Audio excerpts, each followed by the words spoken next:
Тэгэхээр хоёрдугаар хагас жил ихсэн сошиал медиаж банкнуудын одоо гадаадаас татсан санхүүжилтийн хэмжээ бол Тайлангаас харахад бараг өөрчлөлтгүй явж байгаа шүү дээ. Тэгэхээр энэ нь одоо их хөөсрийн одоо банкнуудын одоо гадаадаас татах их хөөсрийн өртөгтэй холбоотой байгаа юу? Эсвэл одоо дотоодын одоо ямар нэгэн зохицуулт талаас ямар нэгэн бодлогын дэмжлэг хэрэгтэй байгаа гэж харж байна. Яг хэд хэдэн хүчин зүйл нөлөөлөд байна. Гэтэ хамгийн гол нөлөөлж байгаа хүчин зүйл нь бол энэ хууль эрх зүйн тодорхойгүй байдал гэх юм уу? Энэ банкны салбарт энэ 21 онд батлагдсан банкны хуулийн 1% эзэмшигчийн хязгаар 20% хязгаар гэдэг алдартай тэр хязгаарыг тавигдсанаас хойш бол энэ банкуд бол энэ 20% хязгаарыг хангаж чадахгүй тодорхой тооны банкуд байгаа. Тэгэхээр нөгөө тэрийг хангахын тулд болохоор гадаад зах зээл дээрээс хөрөнгө татах хэрэгтэй байдаг. Гэтэл бол дотоод зах зээл нь бол хагацсан. Гадаад зах зээлээс татах гэхээр хууль эрх зүй гадаад хөрөнгө оруулалтын орчны тодорхойгүй байдлын ийм олон зүйл нөлөөлөд байгаа.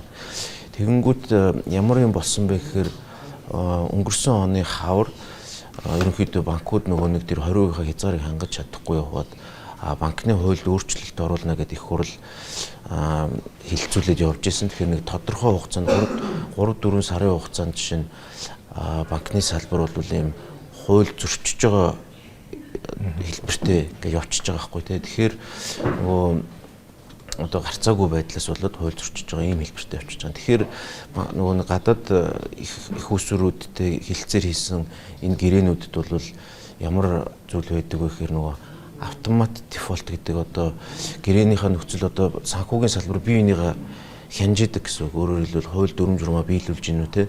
Хэрвээ хууль биелүүлэхгүй байх юм бол бид нэр тэр олгосон их усрээ татна шүү гэдэг ийм нөхцөлийг бол гэрээндээ суулгацсан байдаг. Тэгэхээр тэр нөхцлөөс шалтгаалаад бол энэ бараг 2 тэрбум ам доллар Монголоос бүр гарах хэмжээнд тулцсан ийм хүнд нөхцөл байдал байсан.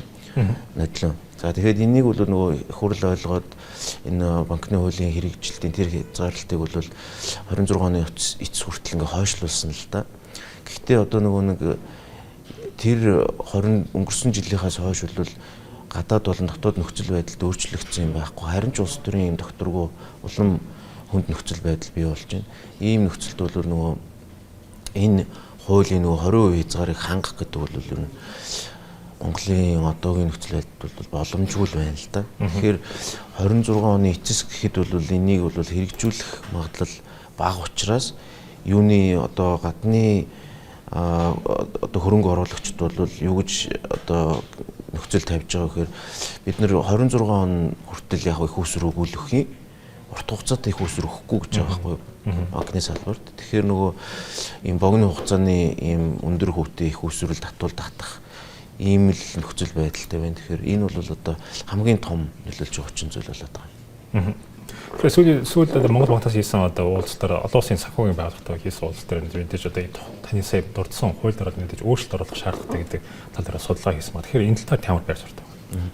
Энэ бол одоо гарцаагүй л нөхцөл байдалтай байна. Энийг одоо ийм нөгөө нэг ер нь Монгол улсад одоо энэ баталсан шиг ийм хууль бол дэлхийд байхгүй. Ийм хатуу чанд ингэж хязгаарлалт бол тавьдгүй. Ер нь нэг ийм хамгийн одоо хатуу хуулиудтай газар одоо Солонгос ч гэдэг юм уу те.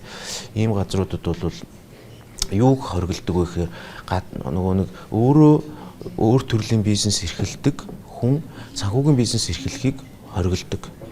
Одоо нөгөө нэг янз бүрийн одоо Samsung ч гэдэг юм уу те. Одоо нэг ийм томоохон ийм бизнес бүлэглэлүүд байна шүү дээ. Тэр бизнесүүд бол конгломератууд тэдгээр нь бол энэ санхүүгийн бизнест орохгүй. Санхүүгийн салбарын бол өөрөө одоо санхүүгийн цэвэр мэрэгжлийн хүмүүс ажиллуулна гэсэн ийм зорилгоор бол энэ хязгаарлалтууд байдаг. Тэр хувийн хязгаарлалтууд бол юун дээр одоо зөвшөөрлийн шат гэх юм уу да. 5% болох юм бол зөвшөөрөл аавна. 33 болох юм бол зөвшөөрөл аавна, 51 болох юм бол зөвшөөрөл аавна. Хүний харах нь шүү дээ. Хангалт том банк байна уу? Энийг ажилуулж одоо нөгөө нэг хангалттай одоо туршлага хуримтлуулсан одоо өөр бизнес эрхлэегүй тий одоо ийм хүн байна уу гэдгийг шалгаад зөвшөөрөл өгдөг хязгаарлалтууд гэсэн үг байхгүй тий. Тэрнээс биш ингээд тас хоригдчихдаг юм бол байхгүй. Тэгэхээр энийг бол ер нь одоо Монгол улсад нэгэн тал гадны хөрөнгө оруулалтыг татаж одоо банкны салбарт хөрөнгө оруулагчид оруулж ирээ гэж байгаа бол одоо системийн нөлөө багтай жижиг банкуд дээр бол бүр одоо нөгөө хяналтын 51-ээс дээш хувьцаа авч ийж тэр хүмүүс чинь активны хөрөнгө оруулалтын үйл ажиллагаа явуулах буюу одоо идэвхтэйгээр одоо оролцож гүйцэтгэх захирлын сойлж тийм ээ үйл ажиллагааг сайжруулж ийж одоо тэр банкныхаа хувьцааг зарж одоо ашиг орлого олж авах. Нөгөө системийн нөлөө бүхий томоохон банкуудын хувьд бол дор хajил одоо нэг 33.4% нөгөө нэг үгүй гэж хэлэх хэрэгтэй тийм ээ одоо дүрм мөрмөө өөрчлөхгүй шүү надгүйгээр гэдэг одоо тэр хяналтынхаа багцыг авч ийж одоо дараагийн хөрөнгө оруулалтын тухай яригдана л та. Тэгэхээр ийм өөрчлөлтүүдийг бол хуулинд оруулах зайлшгүй шаардлагатай л харагдаж байгаа.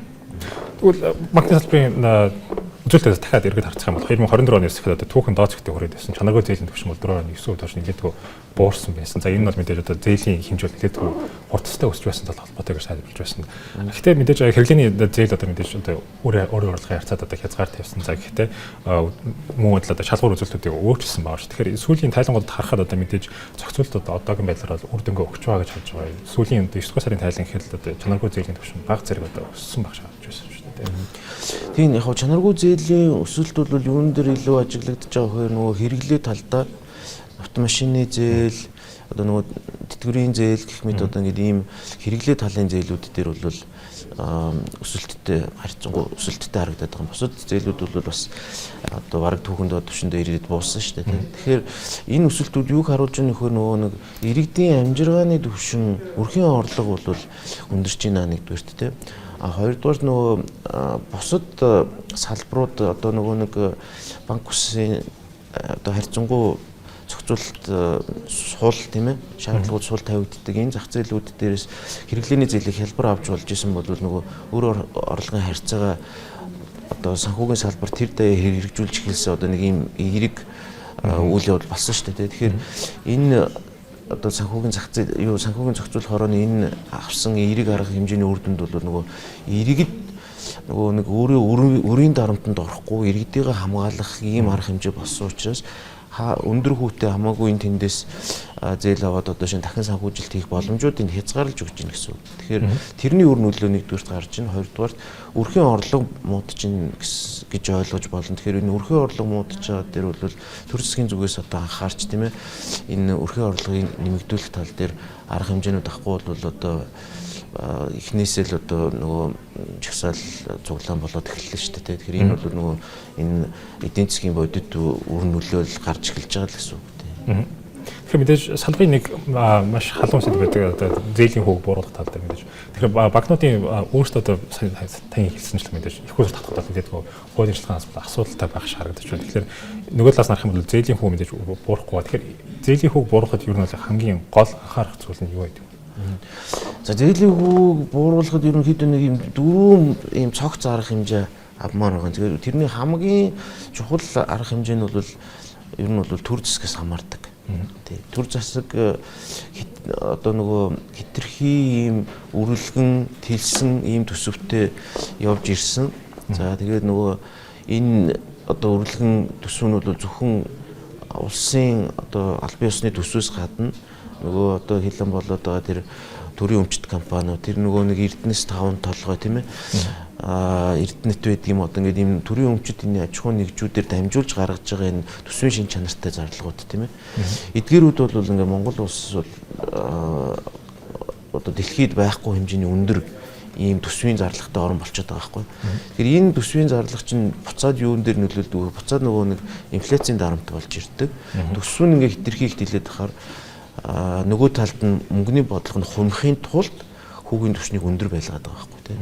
Тэгэхээр ер нь Монгол улсад яг бодитоор маш хурдан хөв буулгыг үл ер нь төсвийнхаа доктортой байдлын тухай хуулийг чанд мөрдөж тийм ээ энэ төсвийн тэлэлтийг хязгаарлаж энэ төрийн өмчит аж ахуйн нэгжүүдийн зардлуудыг ер нь төрийн өмчит аж ахуйн нэгжүүдийг хувьчлах тал дээр анхаарч тийм ингээд ийм либералчлах бодлого явуулахгүй бол энэ манай улс бол одоо коммунист манай урд хөрш маань социалист орн гэдэг тийм тэгтэл одоо нийт төсвийн зарлага нь одоо дотоодын нийт бүтээгдэхүүний 20% дээр л явж байгаа шүү.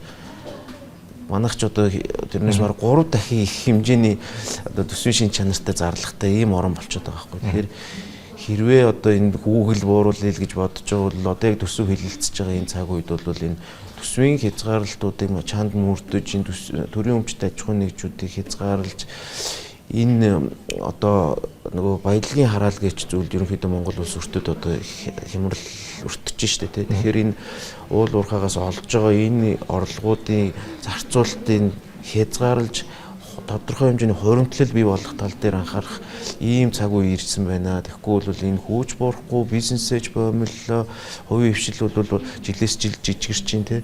Ийм хүнд нөхцөл байдал ер нь бол Монгол улсыг ухтж чинь энэ цаашид энэ хэмжээний одоо төсвийн зарлагыг ингээм Монгол улсын ингээд зөвхөн тодорхой хэмжээний эрх мэдэлтэй энэ төрийн одоо нөгөө төсвийн хуваарлтанд оролцдог энэ хүмүүс нь ингээд мэдээд явдаг ийм юмараа яваад ах юм бол урт хугацаанд улам одоо улс төр яалтцарч тийм ээ тэнд бол зөвхөн тэр мөнгөний араас явж байгаа хүмүүс одоо эх орноо хөгжүүлэх тийм ээ ирээдүйн хойч үе бодож байгаа хүмүүсээс илүү одоо тэр төсвийн зарцуулалтан дээр очих гэж хуваарлтыг авах гэсэн хурдан баяжих гэсэн одоо ингээд ийм хүмүүсийн цугларал болж одоо бүр л одоо ийм дампуурах ийм юм руу явах эрсдэл байгаа учраас одооноос энэ төсвөө хязгаарладаг энэ хуулиудыг бол чанд мөрдөж одоо тэр анх батлагдсан тэр сүнсийг хадгалж тийм ээ энэ хуулиудыг бол хэрэгжүүлэх ийм шаардлагатай байна л гэж харагдаж байна.